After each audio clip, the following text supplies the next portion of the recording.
So welcome and thank you for accepting this invitation. So I'm very glad, and I would like to kind of start with a little of a background about Angela. So how you start and a little about your story.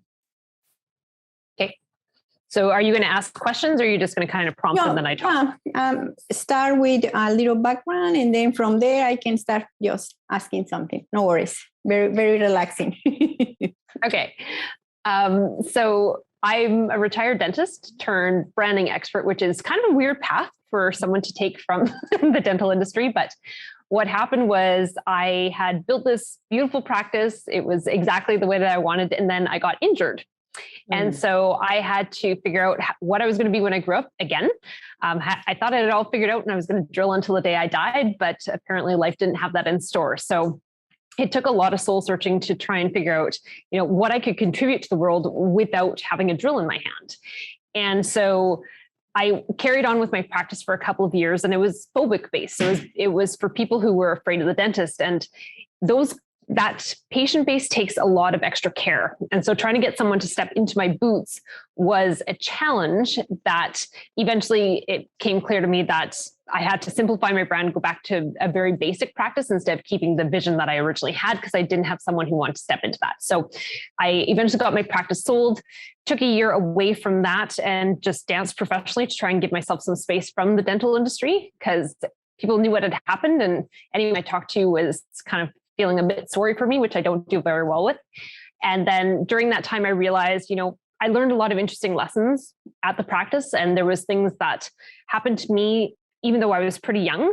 They were things that happened to people over the lifetime of practice. So I felt like I had this lifetime of tools that unfortunately I had to learn, and I figured I could share that with the world. So went into business coaching for dentists, and trying to get that noticed, I took to social media because I wanted to try and build the practice, or build the coaching practice organically. So started sharing what I knew, and my following grew very quickly, went from 200 to 12,000 industry followers in a year on LinkedIn.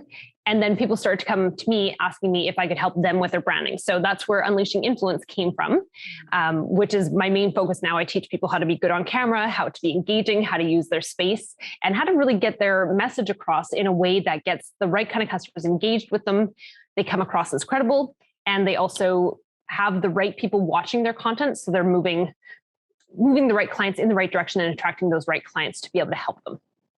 And it's not specific just for the dentist sector. It's whatever kind of business that you have at the same. Yeah, absolutely. It's just the same basis. So, yeah. Exactly. So I work with people in the technology space. I work with some number of healthcare experts. Very few are actually dentists. And I work with a lot of entrepreneurs, software developers and whatnot, to get their brands out there. So the techniques that I use to teach people to be good on camera, to be interesting, apply to anyone who is really trying to elevate their brand out there online. Interesting. I don't know, you can tell me. Do you think that develop a brand right now with the stuff happened last year, the 2020 and this 21, is going to change? Are you seeing different kind of approach the people? There's definitely, I think people knew they needed to do it before the pandemic. And then when brick and mortar closed, they realized, I don't have a way to go and have coffee with people. I don't have a way to see people in my practice or my business. And so there was a lot of people who it caught fire for them, and they realized, oh my gosh, I need to do something about this, because otherwise I'm going to lose any ground that I had gained before the pandemic. And so a lot of people tried and then kind of gave up, because things start to open up again. And that's what happens, right? We get scared. And then if things get better, we're like, oh, okay, maybe we don't have to do that. We'll go back to our comfort zone. Yeah. But it's becoming more and more important, because a lot of people are, they learned a new way of interacting because of the pandemic. They spent time on Zoom. They were spending more time online shopping. They were spending time online trying to figure out who they actually wanted to interact with as a practitioner or as a business owner, and trying to figure out who the person was behind the brands. So it's become more important now because our consumerism has changed, and the way that we select people that we want to buy from has changed. And so people who are not focusing on building their personal brand, who are not building their online presence, they are going to get left behind because this has significantly changed our world, not just for business owners, but also for our consumers.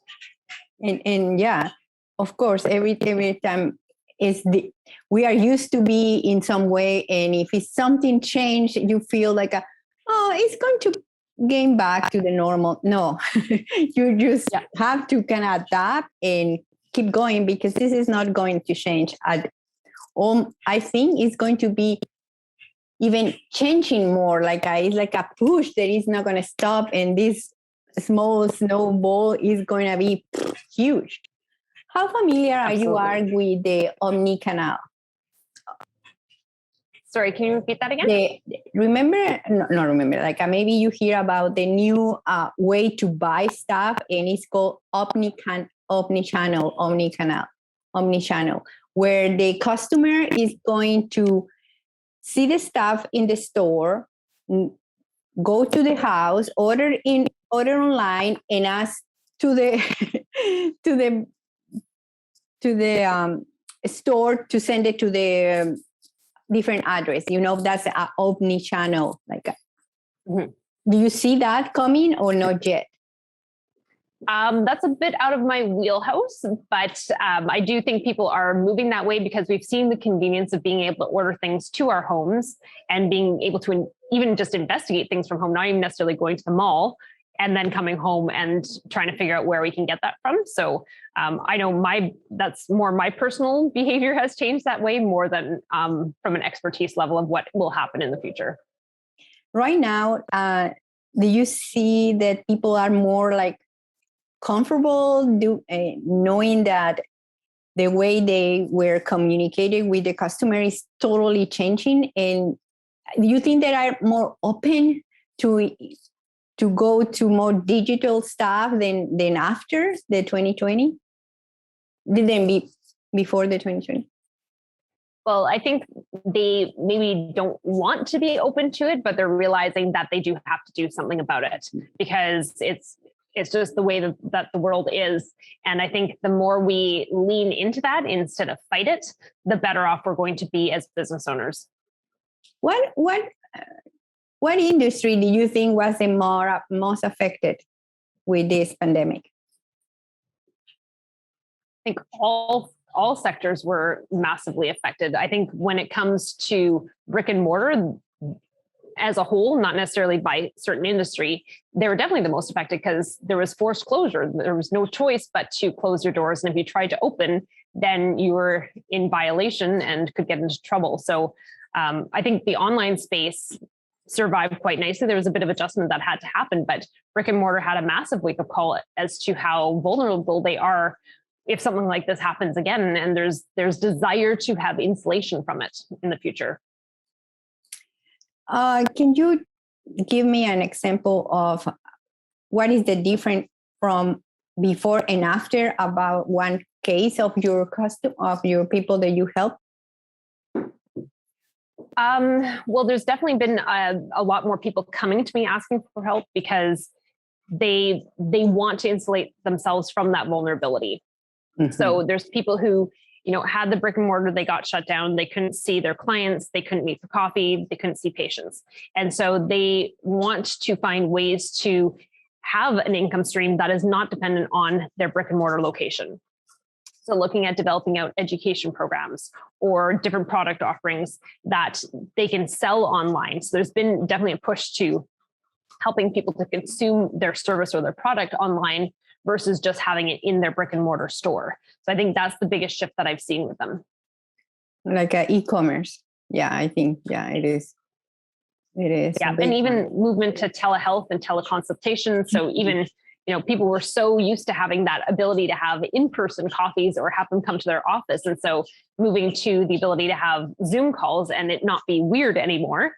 Because before people were like, well, why don't you just come and see me in my city or come and meet me at the coffee shop? And we've realized that we can actually see and jump from one meeting to the other quite a bit more easily. And it's actually opened more of a global marketplace for a lot of service providers and product providers, because, you know, we're not stuck having to drive to go and do this anymore. We realize we can have meetings and move business forward quite significantly, even with an online meeting instead.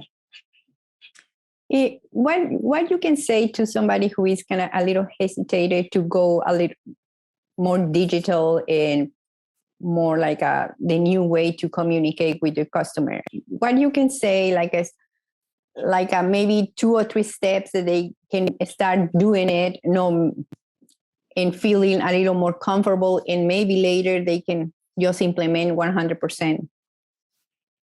Yeah. So what I suggest is don't just hop into it and hope for the best.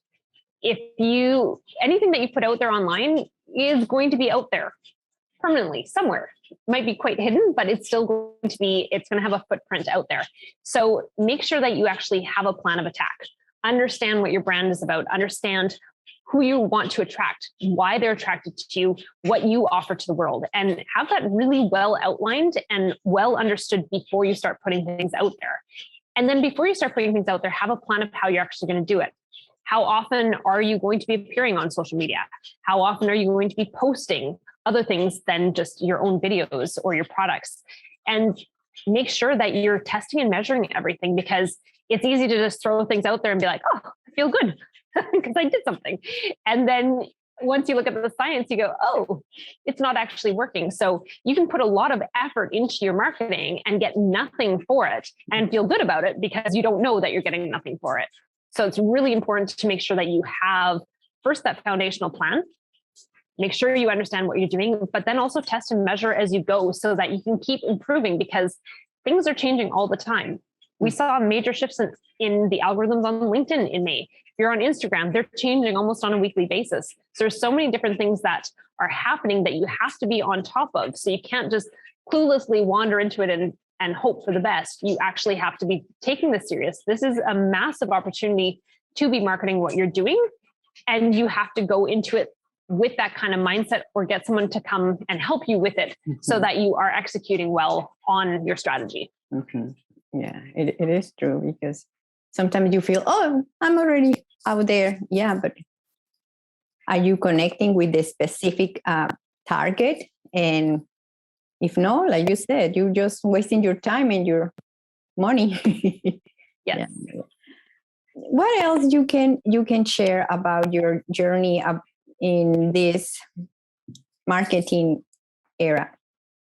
Mm-hmm. The thing that I think I've learned the most from is that it's going to be uncomfortable.